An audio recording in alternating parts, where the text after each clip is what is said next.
And so we've seen the birth of a mass culture. We have seen the way in which the American people are actually going through and collectively starting to enjoy a number of different things more and more, be that from sports to amusement parks.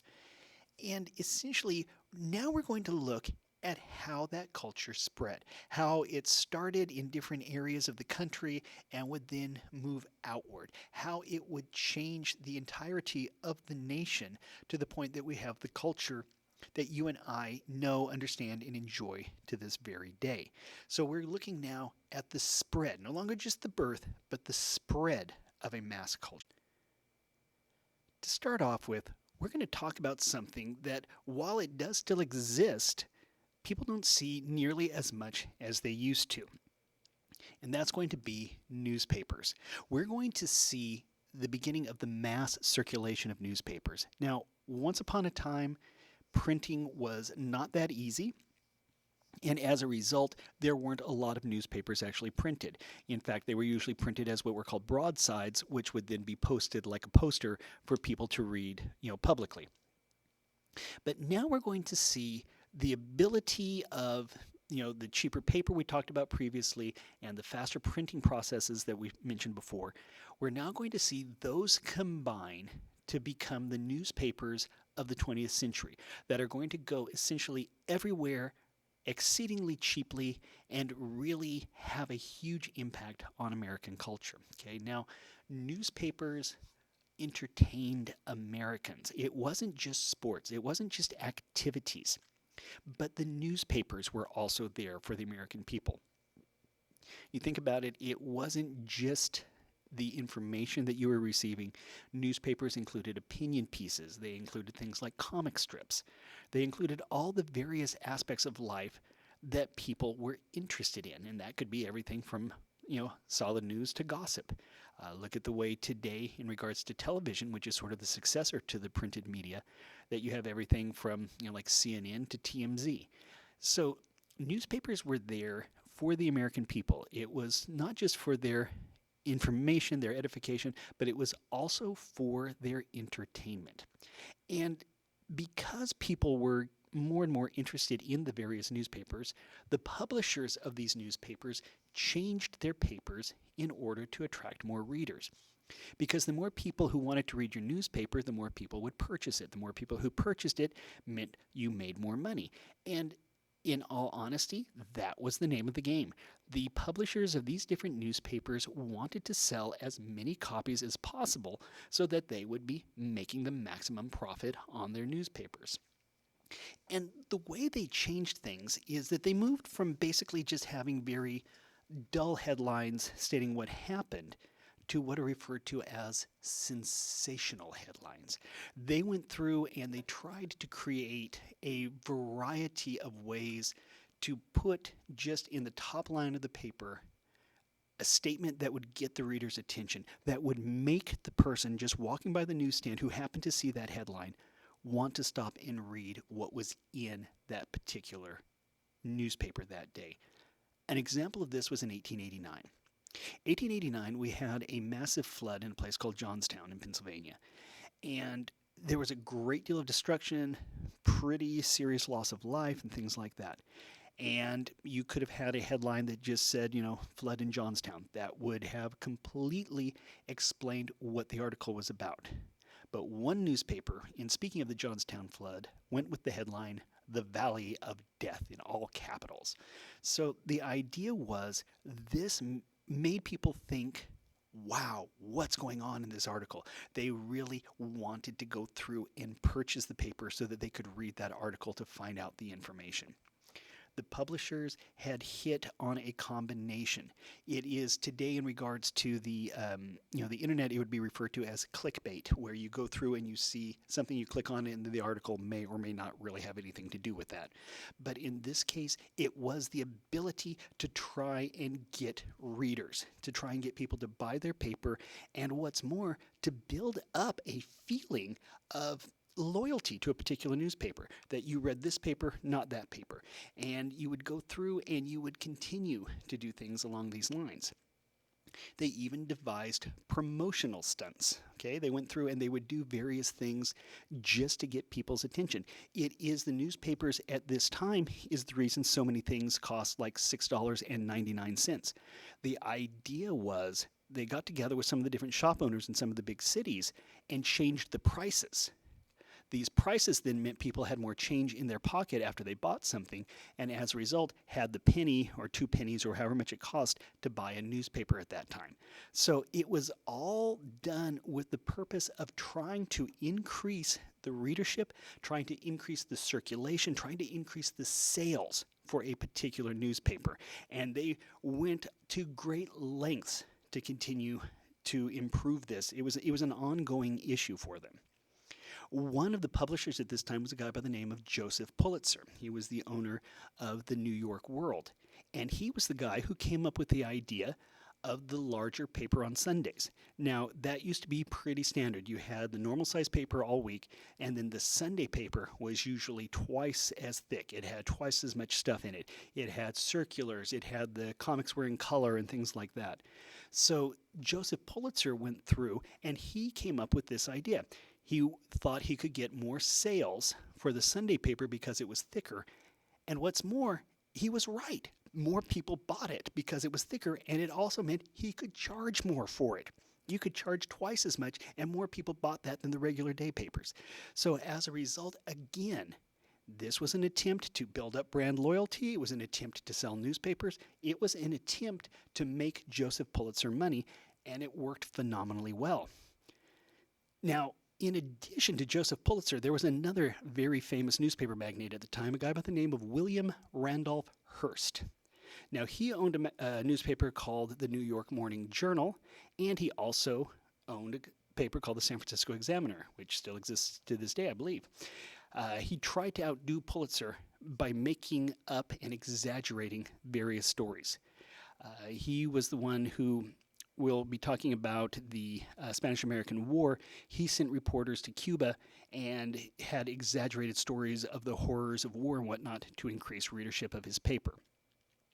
So you have these two guys really fighting it out, trying very hard to outsell one another to make sure that they were the one getting the readers, getting the people to buy their newspapers and not the other guys. Collectively, by 1898, both men were selling more than 1 million newspapers per day. And you think about it, even if it was just a penny apiece, that is still a phenomenal amount of money, especially at that day and age. So you're seeing by the end of the 19th century and the start of the 20th century, the American people really have been hooked by news. We are still that way to this day. We still have several different news channels on cable that we watch. But it was that fact that we were getting our information and we were getting entertainment at the same time. 1 million copies per day, it could go down from there, but really it was much more likely that it was going to go up. Now, we're not just going to see changes in mass culture. We're not just going to see sporting events and penny newspapers and things like that. No, we're also going to see, in regards to this new culture of America, a promoting of the fine arts. Okay, these are paintings and galleries, things along those lines, the more sophisticated portions of our culture. In fact, by 1900, there could be found at least one art gallery in every large city. Didn't really matter what that city was, New York, San Francisco, Philadelphia, whatever. All of the above, every one of them would have at least one art gallery and possibly more than that. And we're not even necessarily talking about museums at that point in time. Those were going to come as well. So you're seeing a definite change in the fact that while the American populace is really into the sports and the papers and stuff like that, we're also seeing more and more people become interested in fine art. Now, you had artists like Thomas Eakins. He used what was called realism to portray life as people really lived it. His version of artwork was to make the painting look as real as possible and at the same time convey a particular message. It was the closest thing you could get to, photography, but in terms of artwork. So Eakins was the leader of something referred to as the Ashcan School. Now, the Ashcan School, they painted urban life and working people. Okay, they wanted the upper crust, those who were going to galleries, to see what life was like for the average working person in the cities. They painted with a very gritty realism, no frills. It wasn't a painting designed to make things look good and happy and cheery or anything like that, but it was done to show people what life was really like for those working in the cities. Now, for some of the upper crust, some of the folks who were going to these galleries and things like that, this was the first time they would have seen anything along these lines, and for some, it was a very eye opening experience. Others weren't as impressed, but at the same time, this did have a major effect on what people were looking at in regards to fine art. It started a change in what people were really interested in seeing, and that, just like the other things, was going to continue to grow and change as time progressed. Now, it wasn't just with fine art and it wasn't just with newspaper headlines and things like that that you're seeing changes in regards to this spread of mass culture. Another area in which you're going to see a big change is going to come in the form of literature. Okay? Now, literature is basically you're talking about books. Okay? And the United States has long been a very literate society with a great appetite for reading. I mean, going back to colonial times, it was a very popular, pastime. And at this point in the early 20th century, one of the biggest things was what's referred to as light fiction. Now, light fiction also is referred to as dime novels. Okay, these were popular, they were cheap. I mean, they only cost 10 cents to buy one of the books. They might not have been highbrow, literature, but they were popular. People enjoyed them. They had a good time reading them, and people bought them at a very good clip. So reading was of immense importance to the American people at this time, and the more people read, the more that mass culture continued to spread. Now, one of the individuals at this time was an author by the name of Mark Twain. Actually, his name wasn't Mark Twain. His actual name was Samuel Langhorne Clemens. But he called himself Mark Twain. That was his pen name. Now, Mark Twain actually means 2 fathoms of water, so it's a depth gauge, basically. Mark Twain had worked on a steamboat on the Mississippi River, and that was where he got his pen name. And Mark Twain wrote very realistic portrayals of American life.